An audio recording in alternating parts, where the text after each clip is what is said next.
Okay, I wanted to do a video today about the PCV valve on the Toyota Prius. This channel is not going to really be dedicated to Prius, cars, but I do own one, or actually it's my wife's, and so I do a lot of the maintenance myself on it, or I started to do a lot of the maintenance myself on it.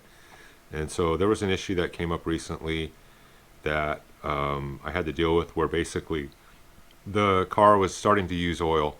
And I'll give you a little bit of brief history on the vehicle so you kind of have an idea of what I'm dealing with here. And the reason why I'm bringing this up is because it may not be the same for your vehicle. We actually purchased this car brand new, so we're the only owners, so we know the entire history of the vehicle, which is the vehicle has only ever been to the dealer, and as far as like the oil changes and things like that. So I know pretty positive, pretty confident that the right oil and the right filter has been used the entire life of the vehicle.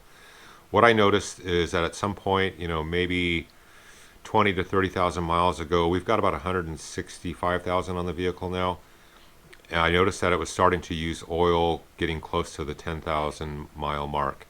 And at that point, I went ahead and started excuse my little friend in the background, there's a frog, you can probably hear it. Anyhow, I decided that probably because we were getting over 100,000 miles, that I needed to start changing the oil more frequently, which I did. I switched it to 5,000 instead of every 10,000. In my opinion, I'll talk about this maybe later on down the road, but 10,000 miles, is probably maybe a little too long to wait before an oil change. But anyhow, so even switching to 5,000 mile intervals, what I do is normally I don't check the oil regularly, but usually before I take it in to have the oil changed, I will check the oil levels. And I started noticing that even with the 5,000 mile oil changes, that it was still consuming oil. So I started to get a little concerned. But what I found out, and this is kind of a blunder on my part, that there's a simple maintenance item involved that could actually cause your car to consume oil. And that item is this little item right here. It's basically, and this is a very inexpensive part. That's the thing. I mean, even the OEM one at the dealer, I want to say I think I paid maybe it was $7 or $8. It wasn't very much money. The problem with this piece here, like on older vehicles in the old days, it was really easy to get to these and change them. But on this particular vehicle, like a lot of things about it, it's kind of hard to get to change it. And so there's actually a great video. I, like you guys probably, I went out and researched how to replace this part, and there's a couple of different methods out there that I've seen. Some people will access it through the top, some people will access it through the bottom. I chose to go through the bottom. I didn't want to go through taking off the intake and things of that sort, so I chose going through the bottom. There's a channel out there, I'm sure you guys have heard of it, maybe not. It's called Nuts About Bolts.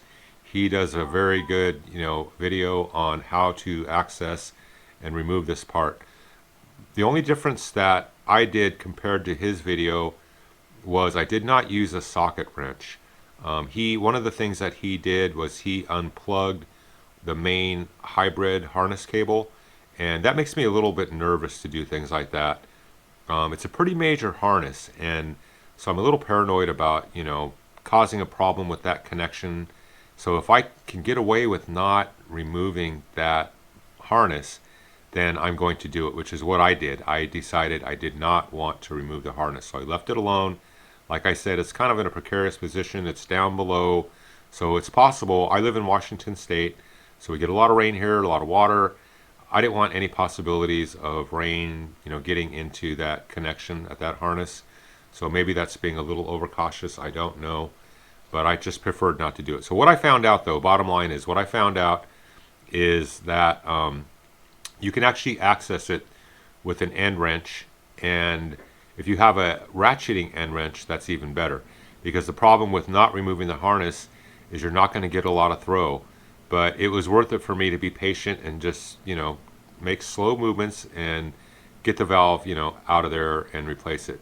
So what I can tell you is that so far, after replacing the PCV valve, that the oil consumption has stopped on the vehicle. So for me, in this particular case, if your vehicle is using oil, this is probably the cheapest part to try first, because if this isn't your problem, then you might be getting into more expensive fixes for your issue. But for me, this is why I'm making this video. This did work for me. It actually has so far has stopped my oil consumption. I did an oil change right at the time that I changed this PCV valve, and so by the time the next oil change came up, which was 5,000 miles, it did not use any oil.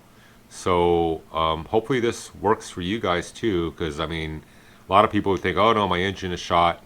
And there are multiple reasons why the newer engines, they do consume oil, which is, I guess they're saying it's normal. That's because the piston rings are softer, I guess, in the newer vehicles, so they don't have as much tension, so they have a tendency to possibly wear out quicker. But we're planning on getting at least a couple 100,000 miles out of this car at least. We've done I think we've done everything we could to try to take care of this vehicle. But anyhow, so here's the part. Go get it. Like I said, I probably wouldn't even mess with getting an aftermarket one. It's really cheap at the dealership. It's $6 or $7, I believe, is what I paid. And so there's certain things that I'm not going to use an aftermarket part on, and this is one of them. Like I said, for the cost, it's just not worth it. But well, hopefully this will help you guys out. Anybody out there that's having oil consumption problems with your Prius. And as a matter of fact, I'm sure this could be the case on many of the smaller Toyota engines. I don't think it's as big of an issue on the V8s or maybe even the V6s, but on the 4-cylinders, this is definitely something to look for. And I'm not going to go into, like I mentioned, how to change it, because there are plenty of videos out there on how to do it. But my only suggestion was on nuts about bolts method, which was he used a socket wrench, which was great, but it was a little difficult for me to get it in there. And I think the only way to use his method is to disconnect that main hybrid harness. And that, me personally, made me a little bit nervous to do that. So anyhow, okay, hope this video helps somebody out. Okay, take care.